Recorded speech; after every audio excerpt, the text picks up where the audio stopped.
menelusuri sebuah mercusuar yang merupakan tanda arah saat berlayarnya kapal di lautan samudra.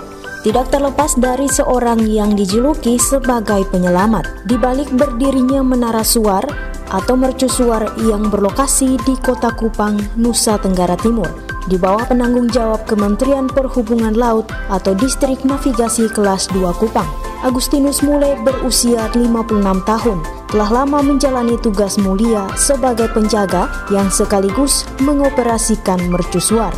Pekerjaan mulia ini telah Agustinus jalani sejak tahun 1989 hingga saat ini. Terhitung 34 tahun, dirinya berada di balik mercusuar sebagai penyelamat bagi pelayaran kapal.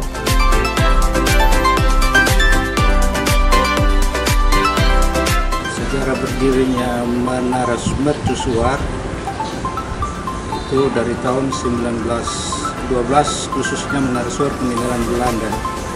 Jadi saat itu tujuan daripada dibangunnya menara mercusuar pada zaman itu adalah untuk berdagang. Jadi tujuan daripada Belanda itu hanya tujuan untuk berdagang.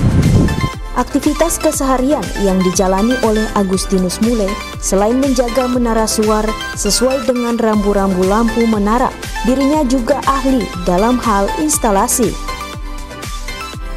Mercusuar ini dipakai sebagai sarana transportasi guna mendukung keselamatan pelayaran. Dalam menjalani pekerjaan tersebut, tak terlepas dari suka dan duka yang dilalui dirinya, di mana dirinya tidak saja terfokus pada menara suar yang ada di Kota Kupang, tetapi berpindah ke menara lainnya yang berada di pulau terpencil. Salah satu kendalanya ialah susah mendapatkan air bersih. Pada prinsipnya, tujuan utama daripada menara suar, rambu suar, dan pelampung suar adalah sebagai sarana untuk menentukan arah dan haluan kapal bagi para nakoda yang melayarkan kapal, dan terakhir adalah sebagai batas negara, wilayah suatu negara. Sebagai penjaga menara suar, Agustinus tidak bekerja sendirian, melainkan bersama 3 teman lainnya. Davidson Agustus Reyar, 42 tahun, mengatakan lampu-lampu menara suar terus dijaga 24 jam dan selalu dipastikan menyala sehingga dapat menjadi penanda penuntun arah berlayarnya kapal-kapal. Kami di menara suar ya, kami selalu menjaga lampu supaya tetap menyala biar kapal-kapal tetap memantau lampu dengan baik. Kisah Agustinus Mule yang berusia 56 tahun dalam menjalankan tanggung jawab besar menjadi kisah inspiratif.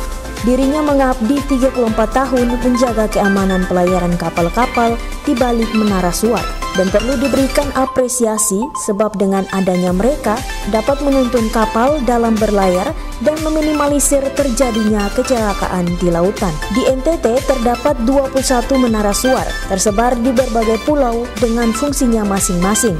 Untuk mercusuar yang ada di Kota Kupang, terdapat 2 mercusuar, di mana 1 mercusuar merupakan mercusuar lama peninggalan Belanda yang dulu digunakan sebagai alat perdagangan dengan ketinggian 16 meter di atas permukaan laut. Dan seiring dengan aturan baru PP 5 tahun 2011 tentang perubahan atas peraturan pemerintah nomor 46 tahun 2007 tentang kawasan perdagangan bebas dan pelabuhan bebas Batam mengharuskan ketinggian menara suar 40 meter. Sehingga pada tahun 2019 menara suar baru dengan ketinggian 40 meter dibangun dan menggantikan menara suar peninggalan Belanda. Pada menara suar tersebut memiliki beberapa macam warna lampu dengan tanda dan fungsinya masing-masing. Di antaranya putih, merah, dan hijau. Untuk fungsinya, lampu berwarna putih sebagai tanda kondisi aman bagi kapal yang hendak berlayar. Lampu merah dan hijau digunakan sebagai tanda daerah yang dilalui oleh kapal adalah daerah yang sangat sempit dan sulit untuk dijangkau. Selain itu, sebagai penuntun arah untuk posisi masuknya sebuah kapal. RRI Kupang, Canda Saba melaporkan.